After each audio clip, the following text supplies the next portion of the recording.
शिव शंकर नहा धो के अज तैयार होए सी। अज सीगा शूट। फिर नाश्ता चुक्या नाल गूंद कतीरा पीना शुरू किया। गर्मी बहुत पै रही है।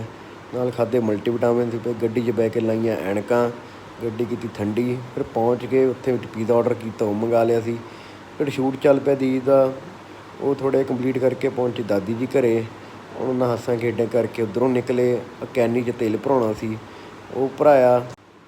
तेल तूल भरा के फिर मम्मा ने बुला लिया, लंच किया। लंच करन तो बाद निकले जिम नूं। यार दोस्त आ गया पिक करन, उहदे नाल बह के गाने सुनते पहुँचे जिम। रात मूँह धो के पीता प्री पैग। साडा जिम वाले लैंगुएज पैग ही हुंदा।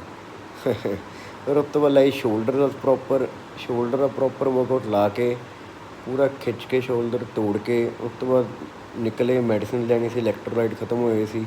वीकनैस लई वधिया हुंदे जिम 'च। फिर घरे आके खाधे अंडे, उस तो बाद खाधा चिकन फ्राई वाला। दिन किया अपना खत्म। जय शिव शंकर।